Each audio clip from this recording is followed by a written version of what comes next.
की क्लास में जो टॉपिक हम लोगों को डिस्कशन करना था उस टॉपिक का नाम देखिए क्या लिखा है। उस टॉपिक का नाम लिखा है पॉइंटर टू स्ट्रिंग। आपको याद है स्ट्रिंग जो होता है उसको हैंडल करने के लिए हम लोगों को एक्चुअली में कैरेक्टर एरे यूज़ करना होता है। तो जब टॉपिक आया पॉइंटर टू स्ट्रिंग तो बेसिकली इस टॉपिक में हम लोग अपने पॉइंटर से स्ट्रिंग को पॉइंट करेंगे और स्ट्रिंग बेसिकली आपके कैरेक्टर एरे में स्टोर होने वाला एक एलिमेंट है। तो उसको कैसे हैंडल किया जाता है पॉइंटर टू स्ट्रिंग टॉपिक से, वही चीज़ हम लोगों को यहाँ पे आज सीखना है, देखना है। तो सबसे पहले ये देखिए, अगर किसी ने लिखा कैर, सपोज़ कीजिए आप यहाँ पे एक एरे का नाम लिख रहे हैं city and let the size भी 10, तो ऐसा लिखने से क्या होगा, कैरेक्टर टाइप का सिटी के नाम से 10 ब्लॉक्स का रिजर्वेशन हो जाएगा। फिर इक्वल टू करके आपने यहाँ पे शहर का नाम में अगर पुणे लिखा है which is a string which has been written inside the double quotes, तो सिटी के नाम से एक एरे बन गया। साइज उसमें कितने एलिमेंट्स को स्टोर करने का है, 10। तो देखो 1 2 3 4 5 6 7 8 9 एंड 10 ब्लॉक्स का रिजर्वेशन हो गया। नामकरण कैसे करेंगे इसमें देखिए, इसका नाम है सिटी 0, इस ब्लॉक का नाम है city 1, city 2, city 3, city 4, city 5 6 7 8 and 9, city के साथ है सब में, हम शॉर्ट में लिखे हैं। स्टोर हम लोगों ने क्या किया यहाँ पे, पुणे जो स्ट्रिंग है ना वो, तो PUNE नल कैरेक्टर, क्योंकि स्ट्रिंग में नल कैरेक्टर से टर्मिनेशन होता है, that you know very well. तो जब आप एक कैरेक्टर के एरे में पुणे स्ट्रिंग को स्टोर कराएंगे तो इस तरीके से उसका स्टोरेज होगा और आप देखेंगे कि ये जो जगह है वो जगह क्या हो रहा है, वेस्टेज हो रहा है, बर्बाद हो रहा है। ठीक है, यानी जब आप कैरेक्टर एरे के मदद से किसी स्ट्रिंग को स्टोर करना चाहते हैं तो आप देखेंगे कि कुछ अमाउंट ऑफ मेमोरी वहाँ पे बर्बाद हो जाता है, वेस्टेज उसका हो जाता है। ठीक है ना। लेकिन सुनिए, हम चाहते हैं कि इस प्रॉब्लम को ओवरकम करना है। ये जो मेमोरी का वेस्टेज हो रहा है, इस वेस्टेज को बचाना है। अगर हम ऐसा चाहते हैं तब हम लोग यहाँ पे इस्तेमाल करेंगे एक टॉपिक जिसका नाम है पॉइंटर टू स्ट्रिंग। अब वो कैसे करेंगे सुनिए, जब आप लिखिएगा कैर स्टार, चलिए हम अपने पॉइंटर का नाम सिटी ही दे देते हैं, सिटी, इसमें साइज़ मत दीजिए इस तरह से, बस आप एक कैरेक्टर का पॉइंटर बना लिए जिसका नाम सिटी है। अब आप इसमें इज इक्वल टू करके यहाँ पे पता है क्या लिख देंगे, अपने शहर का नाम लिख देंगे पुणे, लाइक दिस। तो इस मेथड में क्या होगा कि सिटी नाम का जो पॉइंटर है वो पॉइंट करने लगेगा पुणे को, जो कि स्ट्रिंग है। और इसका बेनिफिट ये होगा कि पुणे स्ट्रिंग को जितना जगह चाहिए सिर्फ उतना ही जगह रिजर्व होगा, सिर्फ उतना ही, ना जगह घटेगा ना जगह बढ़ेगा। यानी कि इस केस में आप क्या देखेंगे, देखिए आपके पॉइंटर से जब कोई स्ट्रिंग पॉइंट होगा तो आप क्या देखेंगे कि आपका पॉइंटर जब किसी स्ट्रिंग को पॉइंट करता है तो ठीक उतना ही स्पेस लेता है जितना पुणे को स्टोर करने के लिए स्टोरेज के तौर पे चाहिए।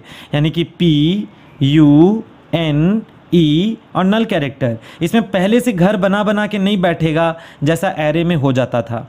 इसमें जितना बड़ा स्ट्रिंग होगा मेमोरी बस उतना ही क्रिएट होगा स्टोरेज में।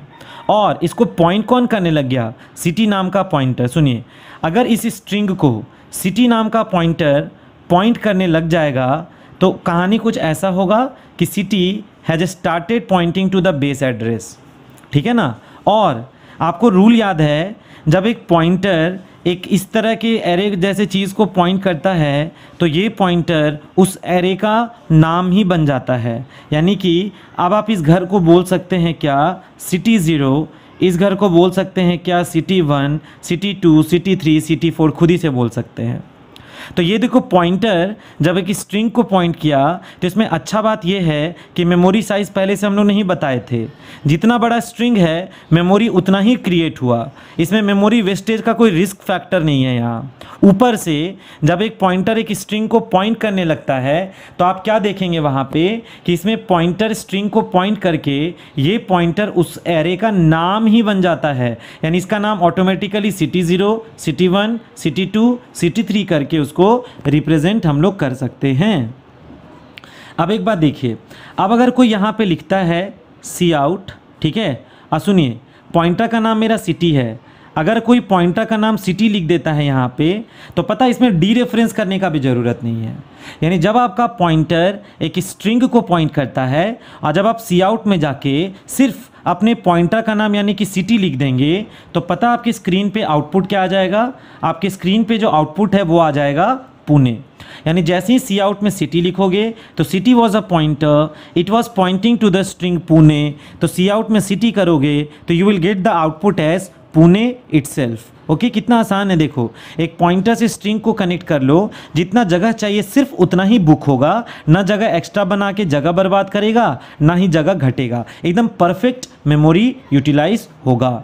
और ये पॉइंटर जब उसको पॉइंट करने लगा तो ये उसका नाम बन जाता है, इसीलिए आप इसको city 0, city 1, city 2, city 3, city 4 बोलकर रिप्रेजेंट कर सकते हैं। और जैसे ही सी आउट में जाके आप सिटी को छापिएगा तो आउटपुट जो है आपका वो क्या आ जाएगा? पुणे। क्योंकि सिटी नाम की स्ट्रिंग पॉइंटर में स्ट्रिंग पुणे था, वो एज इट इज़ आके छप जाएगा। लेकिन देखिए, अगर आप सी आउट में जाके, क्या नाम है पॉइंटर का? सिटी। आप यहाँ सी आउट में जाके सिटी लिखेंगे और इसके साथ अगर इंडेक्स में 2 लगा देंगे, तो गौर से देखिए, मेरा सिटी पॉइंटर पुणे को पॉइंट कर रहा था, और जब आप सिटी के साथ 2 लगा देंगे तो ऑटोमेटिक सिटी 0 में P समझेगा मशीन, सिटी 1 में U समझेगा और सिटी 2 में N को समझेगा। तो जैसे ही सी आउट में जाके सिटी 2 करोगे तो इस बार जो हम लोगों का आउटपुट है वो कितना आ जाएगा? N आ जाएगा। यानी कि N का जो आउटपुट है वो यहाँ पर आप देखेंगे प्रिंट हो जाएगा। तो ये कहानी था किस टॉपिक के बारे में? Pointer to string. यानी जब एक स्ट्रिंग को कैरेक्टर एरे में स्टोर किए थे, साइज अगर 10 दिए हैं, स्ट्रिंग छोटा है तो जगह बर्बाद होता है। अब बाय चांस साइज अगर कम हो जाता और स्ट्रिंग अगर लंबा हो जाता, जैसे यहाँ पे साइज में 10 है लेकिन हम शहर का नाम लिख दे तिरुवनंतपुरम, तो सोचो जो नाम है तिरुवनंतपुरम वो बहुत लंबा नाम है, उसमें 10 जगह कम पड़ जाएगा।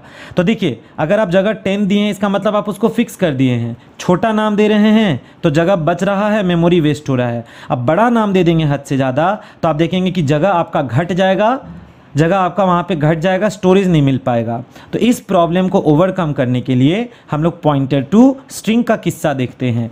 और जब एक पॉइंटर एक स्ट्रिंग को पॉइंट करने लगता है तो क्या बेनिफिट होता है? छोटा स्ट्रिंग है तो मेमोरी छोटा जैसा ही बनेगा, लंबा स्ट्रिंग है तो मेमोरी लंबा जैसा ही बनेगा। पर प्लस पॉइंट क्या है? जब एक सिटी पॉइंटर स्ट्रिंग को पॉइंट करने लगा तो ये पॉइंटर उस स्ट्रिंग के एरे के नाम की तरह ही तो बिहेव करने लग गया। जैसे एरे का नाम था सिटी 0, सिटी 1, यहाँ पे भी देखिए ना सिटी 0, सिटी 1 आप कह सकते हैं। और सी आउट में जब आप सीधे सीधे सिटी को छापेंगे तो you will get the result as Pune.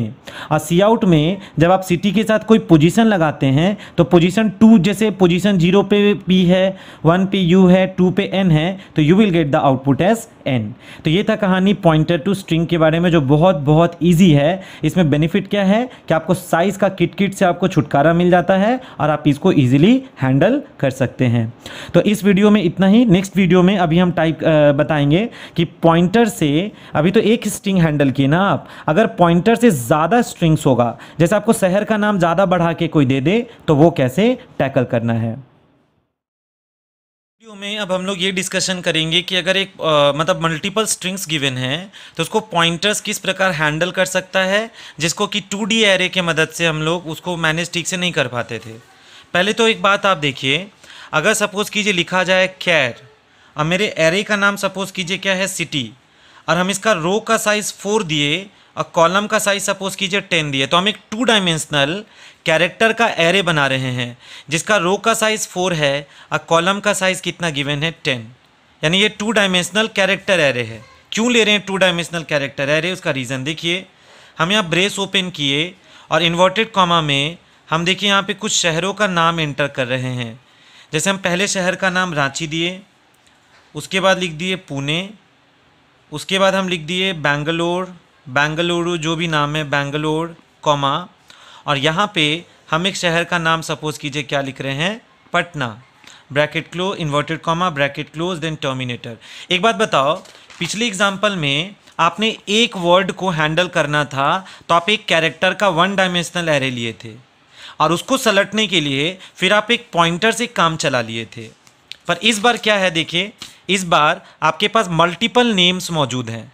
तो अगर आपके पास मल्टीपल स्ट्रिंग्स, मल्टीपल नेम्स मौजूद हैं तो उसको हैंडल करने के लिए आपको 2 डायमेंशनल एरे रखना पड़ेगा, जिसमें 4 यहाँ पे बता रहा है कि हम यहाँ पे 1 2 3 4 रो क्रिएट करेंगे ताकि 4 नाम हैंडल हो, और हर रो में कॉलम का संख्या 10 है, सो दैट एक एक नाम का जो लंबाई है वो 10 अक्षर तक वो हैंडल करे।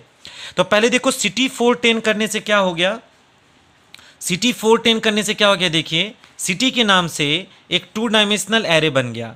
रो का साइज कितना है 1 2 3 4, रो का साइज 4 है। अब कॉलम का साइज 10 गिवन है, तो देखिए 1 2 3 4 5 6 7 8 9 10। नामकरण कैसे कर लेंगे सुन लीजिए। अब इसका नामकरण हो जाएगा सिटी 00, इसका नाम हो जाएगा city 01, city 02, city 03 dot dot dot dot city 09 तक इसका नामकरण हो गया। यहाँ पे पता है इसका नामकरण कैसे हो जाएगा, city 10, city 11, city 12, so on to city 19। Similarly यहाँ पे नेमिंग कैसे करेंगे, सिटी 20, सिटी 21, सिटी 29, और लास्ट में नेमिंग कैसे करेंगे, सिटी 30, सिटी 31, सिटी 39। ओके, तो यहाँ पे एक 2 डायमेंशनल एरे बन गया जिसमें रो साइज 4 है और कॉलम साइज 10 है।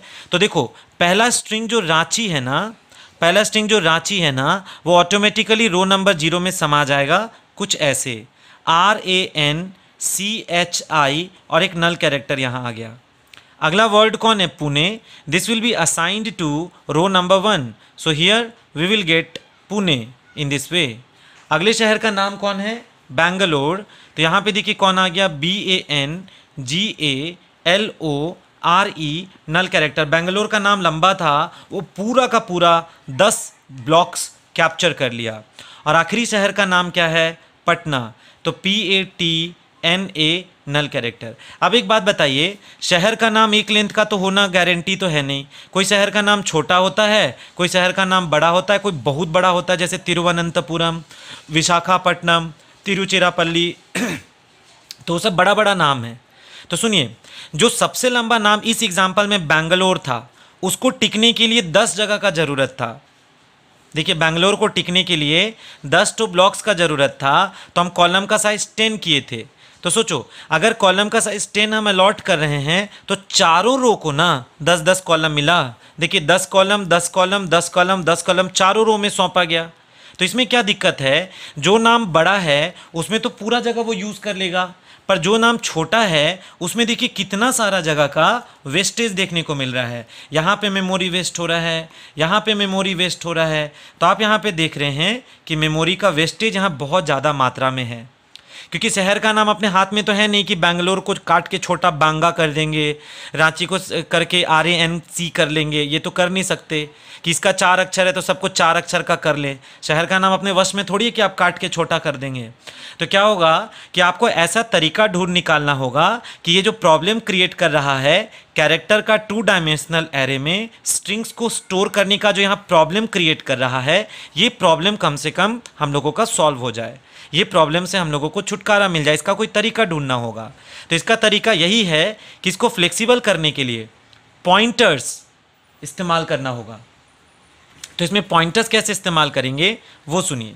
ये तो हम लोगों का प्रॉब्लम दिख रहा था, सॉल्यूशन क्या है सुनिए। देखिए अगर कोई लिखता है कैर स्टार सिटी, तो कैर स्टार सिटी करने से एक पॉइंटर बनेगा, एंड माइंड इट, एक पॉइंटर बस एक नाम को हैंडल कर पाएगा, जो कि प्रीवियस एग्जाम्पल में आप देखे थे, एक पॉइंटर एक नाम को हैंडल किया था। इस बार क्या है सुनिए, आपके पास कितना नेम गिवन है, 1 2 3 4। तो अगर आपके पास 4 ठो नेम गिवन है तो पॉइंटर तो 4 बनाना पड़ेगा ना। मेरा बात समझिए, एक नाम को हैंडल करना था तो एक पॉइंटर बनाते थे, तो यहाँ पे 4 नेम्स गिवन हैं तो आपको 4 पॉइंटर्स बनाना पड़ेगा ना। तो 4 पॉइंटर अलग अलग से नहीं बनाकर आप ये कर सकते हैं कि आप पॉइंटर्स का एक गुच्छा बना लीजिए, जिसको हम लोग एरे बोलते हैं। तो एक बात ध्यान से देखिए, कैर स्टार सिटी किए तो सिटी नाम का एक पॉइंटर बन गया। अब पॉइंटर का संख्या कितना है, 4। तो एक झटके में सिटी के नाम से यहाँ पर 4 पॉइंटर का निर्माण हो गया। और अब अगर आप इसमें शहर का नाम इस तरह से देने लगे, जैसे रांची, यहाँ पे पुणे, अगले शहर का नाम हम क्या लिख रहे हैं यहाँ पे देखिए बेंगलोर, और यहाँ पे अगले शहर का नाम हम क्या लिख रहे हैं पटना। सेम एग्जाम्पल है, इधर का चीज़ सेम है बट लेफ्ट हैंड साइड का चीज़ देखो डिफरेंट है। इसमें देखो कॉलम का लंबाई देना पड़ा था 10, तो उसके चलते क्या हुआ, बेंगलोर का तो जगह यूज़ हो गया पर पुणे और रांची या पटना में मेमोरी स्पेस वेस्ट हो रहा है। लेकिन जब आप पॉइंटर का मदद ले रहे हैं तो सिटी के नाम से आप यहाँ 4 पॉइंटर्स बनाए हैं। एक्चुअली में ये जो है ना ये पॉइंटर का ही एरे है, तो आप इसको अलग से कह सकते हैं कि एरे ऑफ पॉइंटर्स का निर्माण हो गया, यानी पॉइंटर्स का एरे का निर्माण हो गया। तो सुनिए, पॉइंटर का जब एरे बना तो यहाँ पे क्योंकि 4 पॉइंटर बना है तो उसका स्थिति कुछ ऐसे बन जाएगा, 1 2 3 4। यहाँ पे देखिए उसका स्थिति कुछ ऐसे हो गया। नामकरण कैसे कर लेंगे इसमें, सिटी के साथ 0, सिटी के साथ 1, क्योंकि एरे है ना तो एरे का नेमिंग तो ऐसे करते हैं, city 0, city 1, then after city 2, then after city 3। तो आपने देखा कि 4 पॉइंटर्स है, पॉइंटर्स का एरे है, तो पहले पॉइंटर का नाम सिटी 0 है। जानते हैं पहला पॉइंटर सिटी 0 किसको पॉइंट करेगा, रांची को। तो गौर से देखिए, सिटी 0 जब रांची को पॉइंट करेगा तो रांची को जितना जगह चाहिए सिर्फ उतना ही बुक होगा। बेधड़क 10 ठो घर बना के नहीं बैठ जाएगा पहले से, क्योंकि देखो सिटी 0 एक पॉइंटर है और मेरा एक पॉइंटर स्ट्रिंग रांची को पॉइंट करेगा, तो रांची को जितना स्पेस चाहिए सिर्फ उतना ही स्पेस यहाँ पे बुक हो गया, रिजर्व हो गया। अच्छा, अगला पॉइंटर सिटी 1 था, तो सिटी 1 पुणे को जब पॉइंट कर रहा है तो यहाँ पे PUNE नल कैरेक्टर, सिर्फ पुणे स्टोर हुआ। आप खुद देखिए। अगला शहर का नाम कौन है, बेंगलोर, तो BANGALORE नल कैरेक्टर, बेंगलोर आके इस तरीके से यहाँ पे देखिए स्टोर हो गया। ओके, और आखिरी शहर का नाम क्या था, पटना, तो PATNA नल कैरेक्टर ऐसे स्टोर हो गया। अब देखिए इसमें क्या फ़ायदा आपको नज़र आ रहा होगा। अगर नाम लंबा है तो मेमोरी लंबा रिजर्व हो गया, ज़्यादा रिजर्व हो गया। अगर नाम छोटे शहर का है तो छोटा छोटा मेमोरी रिजर्व हो रहा है। ये देखिए इसमें फिक्स नहीं है, थोपा हुआ नहीं है कि जितना भी 4 नाम हैं सबका लंबाई 10-10 अक्षर का कर लो जैसे इसमें किए थे, सबका 10-10-10 लेंथ बुक हो गया। तो जो छोटा नाम है उसमें मेमोरी वेस्ट हो गया और जो बड़ा नाम है वो मेमोरी इस्तेमाल कर लिया। इसमें बेनिफिट क्या है, हर पॉइंटर एक एक नाम को जब ले पकड़ेगा तो पहला पॉइंटर जो सिटी 0 पोजीशन पे ऑटोमेटिक क्रिएट हुआ है वो रांची को पॉइंट किया, एक भी जगह वेस्ट नहीं हुआ। सिटी 1 किसको पॉइंट किया, पुणे को, एक भी जगह वेस्ट नहीं हुआ। जितना स्पेस जिसको चाहिए था उतना ही जगह यहाँ पे रिजर्व हो गया। तो इसमें एक और चीज़ आप सीखे क्या कि पॉइंटर्स का एरे किस तरीके से क्रिएट होता है, और इस टॉपिक का नाम बन जाता है एरे ऑफ पॉइंटर्स। तो ये भी कहानी था पॉइंटर से स्ट्रिंग को हैंडल करने का। अगर आपके पास अगर आपके पास स्ट्रिंग्स का संख्या ज़्यादा है तब। तो इस वीडियो के लिए इतना ही। नेक्स्ट वीडियो में अब हम लोग सीखेंगे कि पॉइंटर से हम लोग किसी दूसरे पॉइंटर को किस प्रकार कनेक्ट करते हैं, यानी पॉइंटर टू पॉइंटर, एक पॉइंटर अब दूसरे पॉइंटर को कैसे पकड़ेगा वो चीज़ अब हम लोग देखेंगे नेक्स्ट वीडियो में। इस वीडियो में अब हम लोग सीखेंगे कि पॉइंटर टू पॉइंटर का जो कॉन्सेप्ट है वो क्या होता है और उसको हम लोग किस तरीके से हैंडल करते हैं। सो हम लोगों का नेक्स्ट टॉपिक अब इस वीडियो में होगा पॉइंटर टू पॉइंटर, और इस टॉपिक को हम लोग अलग से एक और नाम से समझते हैं जिसको हम लोग क्या नाम देते हैं, देखिए चेन ऑफ पॉइंटर्स। तो चेन ऑफ पॉइंटर्स का मतलब ये है कि एक पॉइंटर होगा जो दूसरे पॉइंटर के साथ उसका कड़ी जुड़ता जाएगा। तो पॉइंटर से पॉइंटर, उससे कोई पॉइंटर, उससे कोई पॉइंटर जब कनेक्ट होता जाता है तो it is behaving like a chain, इसलिए इसको हम लोग चेन ऑफ पॉइंटर्स का दर्जा दे सकते हैं। पर बेसिक कॉन्सेप्ट क्या है कि एक पॉइंटर किसी अनदर पॉइंटर को जब पॉइंट करे तो that thing is known as pointer to pointer. ये भी छोटा सा और ईजी सा कॉन्सेप्ट है, उसको समझिए। देखिए जिसको हम सीधे एग्जाम्पल से क्लियर करेंगे। देखिए अगर लिखा जाए इंट एक्स, तो दिस स्टेटमेंट स्टैंड्स फॉर कि मेमोरी में इंटीजर टाइप का x के नाम से एक ब्लॉक बन गया, x का क्वालिटी इंटीजर है, ठीक है ना। अब सुनिए, अगर हम चाहते हैं कि इस x नाम के एक इंटीजर ऑर्डिनरी वेरिएबल को कोई पॉइंटर पॉइंट करे तो आपको कॉमा देके उसमें एस्ट्रिक साइन देके कोई पॉइंटर क्रिएट करना होता है। Let the name be P. देखो इंट एक्स किए, एक्स के नाम से एक मामूली घर बन गया, पर कॉमा करके एस्ट्रिक पी किए तो पी के नाम से एक पॉइंटर का घर बन गया। और इस समय x को वैल्यू नहीं मिला है तो x में भी गार्बेज है। p नाम का पॉइंटर बना जरूर है पर वैल्यू नहीं सौंपे हैं अब तक, तो उसमें भी गार्बेज है। अभी के लिए बोल रहे हैं। हम चाहते हैं ना मेरा ये p नाम का पॉइंटर x को पॉइंट करे, हम ऐसा चाहते हैं। तो ये करना आपको बहुत पहले से अब आ गया है। हम लोगों को लिखना होगा p is equal to address of x। सो p को अगर x का एड्रेस मिला तो p में गार्बेज वैल्यू हट कर एड्रेस ऑफ x आ जाएगा। और अब आप कहेंगे कि my p pointer is basically pointing to another variable x। तो ये पॉइंटर टू ऑर्डिनरी या सिंपल वेरिएबल है। अब सुनिए, जैसे p नाम का पॉइंटर x को पॉइंट किया ना, उसी तरह आप एक दूसरा पॉइंटर से अपने पॉइंटर को भी पॉइंट करवा सकते हैं।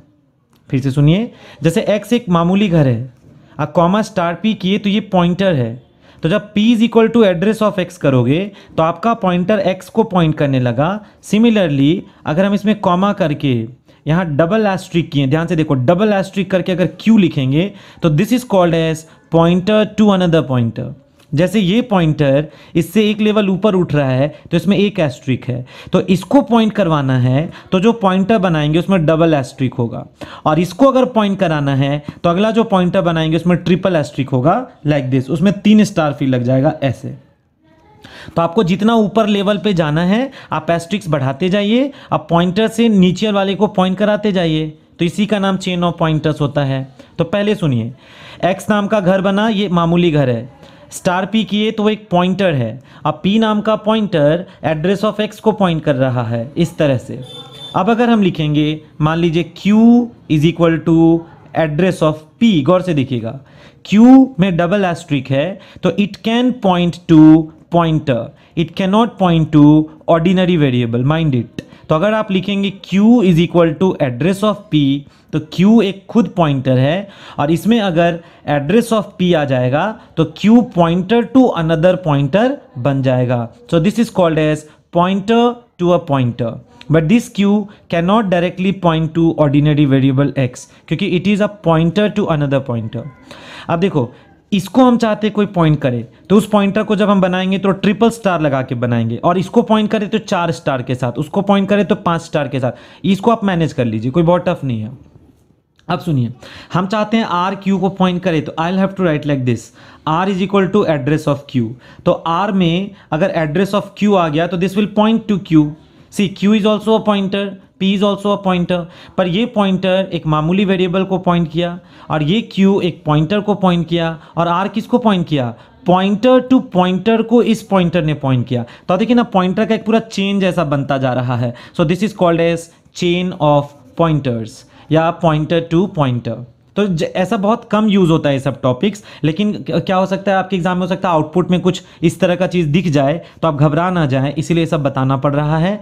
बट प्रैक्टिकली ये सब टॉपिक्स बहुत रेयर यूज़ होता है, बहुत कम यूज़ में आता है। इसका नौबत तब आएगा जब आप चाहते हैं कि इसको कंट्रोल करने वाला मेरे हाथ में आए, उसको कंट्रोल करने वाला फिर मेरे हाथ में आए, फिर हमको ज़रूरत पड़े तो इस कंट्रोलर से यहाँ तक पहुँचा जाए, इस कंट्रोलर से वहाँ तक पहुँचा जाए। उस तरह की सिचुएशन में कभी कभार इसका यूज़ करते हैं, वो भी जब डेटा स्ट्रक्चर का कोई एडवांस केस आता है ना, वो सब स्थिति में, नॉर्मल केस में नहीं। पर क्योंकि आप पॉइंटर का नॉलेज ले रहे हैं अभी, तो ये सब टॉपिक्स का आपको नॉलेज रखना होगा कि इस टॉपिक्स में होता क्या है। इसका रियल एप्लीकेशन भले आपको नहीं पढ़ना है, वो अलग बात है। अच्छा सुनिए, ध्यान से देखिए, x को p पॉइंट कर रहा है। अब हमको मन कर रहा है x को वैल्यू दे दे 9। सुनिए, अगर x को 9 देना है तो आपके पास अब ढेर सारा ऑप्शन है। x को 9 देने के लिए या तो आप डायरेक्ट लिख दीजिए x इज इक्वल टू 9। पता, जब आप x इज इक्वल टू 9 लिखेंगे तो ऐसा करते के साथ x को कितना मिल जाएगा, गार्बेज हट के 9। पर एक बात सुनिए, सेम काम x को 9 देने का आप इस पॉइंटर p के ज़रिए भी कर सकते हैं। जैसे देखिएगा ध्यान से, p x को पॉइंट कर रहे हैं ना, तो p को जब डी रेफरेंस करेंगे तो x को तभी भी तो हम लोग छू पाएंगे। फिर से सुनिए, x को 9 देना है तो डायरेक्ट देना था तो x को 9 दे दिए, लेकिन x को कौन पॉइंट कर रहा है, p। तो अगर p के द्वारा x को 9 देना है तो आप इसके जगह ये लिख सकते हैं dereference p is equal to 9। तो तो एक बात गौर से सुनिएगा, जब आप अपने पॉइंटर को एक बार डीरेफरेंस कर रहे हैं तो आपका पॉइंटर एक सीढ़ी नीचे उतर के एक्स पे धावा बोल देता है।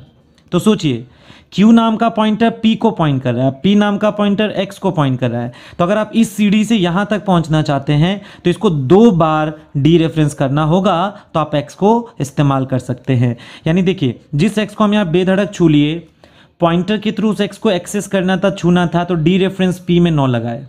तो अगर Q के थ्रू अगर हमको X तक पहुंचना है तो सेम काम हम और कैसे कर सकते हैं पता है? 2 बार डीरेफरेंस करेंगे Q को, उसके बाद 9 देंगे। तो इसका मतलब ये हुआ कि एक बार Q को डीरेफरेंस करेंगे तो P तक पहुंचेगा, फिर एक बार डीरेफरेंस करेंगे तो X तक पहुंचेगा। इस तरीके से X तक पहुंचने का अलग अलग विकल्प है। अब सुनो, अगर R वाले सीढ़ी से यहां तक पहुंचना है तो आपको 3 सीढ़ी नीचे उतरना पड़ गया। यानी एक बार डीरेफरेंस करोगे R तो Q तक पहुंचाएगा, फिर Q को डीरेफरेंस करोगे तो P तक पहुंचाएगा, अब P को डीरेफरेंस करोगे तो X तक पहुंचाएगा। यानी कि सेम काम अब हम ऐसे करेंगे, triple time dereference R is equal to 9। तो इसका मतलब R को 3 बार डीरेफरेंस किए तो एक बार, 2 बार, तीसरे बार में X तक पहुंचा, उसको 9 मिल गया। तो इस तरीके से हम लोग सीखे कि पॉइंटर से पॉइंटर कैसे हैंडल होता है या चेन ऑफ पॉइंटर्स किसको कहते हैं। तो ये सब एडवांस डेटा स्ट्रक्चर में यूज़ होने वाला कॉन्सेप्ट है, वो भी कभी कभार यूज़ करते हैं।